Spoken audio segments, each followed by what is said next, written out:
আমাদের মনে হয় বাংলাদেশে আগামী দিনে একটি উজ্জ্বল সুন্দর ভবিষ্যৎ, উজ্জ্বল এবং স্বনির্ভর ইনসাফপূর্ণ বাংলাদেশের হাতছানি দেওয়া হচ্ছে ইনশাআল্লাহ। বিশেষ করে আমি বাংলাদেশের সংখ্যালঘু সম্প্রদায়ের উপর তাদের ধর্মীয় উপাসনালয়ে অনেক দুর্বৃত্তরা, সুবিধাভোগী মানুষেরা সুযোগের সদ্ব্যবহার করছে। বাংলাদেশের সকল দল এবং আলিম ওলামা মিলে ঐক্যবদ্ধভাবে এইসব দুর্বৃত্তদের প্রতিহত করা হচ্ছে। এইসব নেতাদেরকে সাধুবাদ জানাই। বিশেষ করে আলিম ওলামারা, মাদ্রাসার ছাত্ররা আজকে মন্দির গির্জা পাহারা দিচ্ছে, ট্রাফিকের কাজ করছে। আমার এই বক্তব্যটা পুরা জাতির উদ্দেশ্যে, বিশেষ করে বিয়ানীবাজার উপজেলা এবং যুবক ইউনিয়নবাসীকে বলতে চাই, আজকে যেটা হয়েছে এই ছাত্রদের আন্দোলনের ফসল হিসেবে আমরা সর্বপ্রথম মহান রব্বুল আলামিনের শুকরিয়া আদায় করি। আলহামদুলিল্লাহ রাব্বিল আলামিন। আমাদের মুহতারাম আমিরে জামাত বলেছেন আমরা আল্লাহর শুকরিয়া আদায় করব এবং আমাদের জীবনের অতীতের সকল গুনার জন্য আল্লাহর কাছে বিনয়ের সাথে মাফ চাইব। আমরাও মাফ চাচ্ছি মহান রব্বুল আলামিনের কাছে। আল্লাহ যেন আমাদেরকে বাকি জিন্দেগি সৎ এবং ভালো পথে চলার তৌফিক দান করে, সাদাকে সাদা বলার তৌফিক দেন এবং কালোকে কালো বলার তৌফিক দেন। বিশেষ করে আমি বাংলাদেশের সংখ্যালঘু সম্প্রদায়ের উপর তাদের ধর্মীয় উপাসনালয়ে অনেক দুর্বৃত্তরা, সুবিধাভোগী মানুষেরা সুযোগের সদ্ব্যবহার করছে।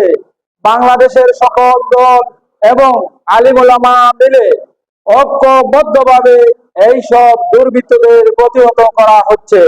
আমাদের কেন্দ্রীয় জামাতে পাশাপাশি ফখরুল ইসলাম সাহেব এই ব্যাপারে অত্যন্ত পরিশ্রম করে বিএনপির সকল নেতা কর্মীদেরকে নির্দেশ দিয়েছেন বাংলাদেশে যেন জাতীয়তাবাদের কোন সৈনিকের দ্বারা একটি মানুষের কোন জান মালের ক্ষতি হয়। আমরা এইসব নেতাদেরকে সাধুবাদ জানাই। বিশেষ করে আলিম ওলামারা, মাদ্রাসার ছাত্ররা আজকে মন্দির গির্জা পাহারা দিচ্ছে, ট্রাফিকের কাজ করছে। এইসব দেখে আমাদের মনে হয় বাংলাদেশে আগামী দিনে একটি উজ্জ্বল সুন্দর ভবিষ্যৎ, উজ্জ্বল এবং স্বনির্ভর ইনসাফপূর্ণ বাংলাদেশের হাতছানি দেওয়া হচ্ছে ইনশাআল্লাহ। আমরা কেউ কারো প্রতি হিংসা বিদ্বেষ করবো না, কারো প্রতি অন্যায় ভাবে জুলুম করবো না এবং বিশেষ করে আমাদের এলাকার হিন্দু ভাইদের জান মাল এবং ধর্মীয় উপাসনার জন্য আমরা সকল ঐক্যবদ্ধভাবে চেষ্টা করব। এবং আমাদের আমিরে জামাত বলেছেন মক্কা বিজয়ের পর মহানবী সাল্লাল্লাহু আলাইহি সাল্লাম সকলকে মাফ করে দিয়েছেন, আমরাও সকলকে মাফ করে দিলাম এবং সকল আমাদের ভাই, আমরা ভাই ভাই হয়ে এই দেশ গঠন করব এবং আমরা যেন মিলেমিশে একটি সুন্দর বাংলাদেশ করতে পারি এই আহ্বান জানাচ্ছি।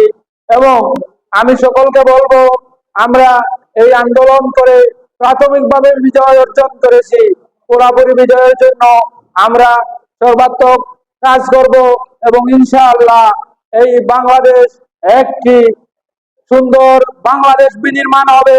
এই বাংলাদেশ একটি ইনসাফ ভিত্তিক এবং স্বচ্ছ জবাবদিহিপূর্ণ বাংলাদেশ হবে। আমাদের সকলের সহযোগিতায় আমি সকলের সুস্বাস্থ্য এবং দীর্ঘায়ু কামনা করে, বিশেষ করে বিয়ানীবাজার এবং দুবাগ ইউনিয়নের আইন শৃঙ্খলায় সকলকে সহযোগিতা করার উদাত্ত আহ্বান রেখে আমি আমার সংক্ষিপ্ত কথা এখানেই শেষ করছি।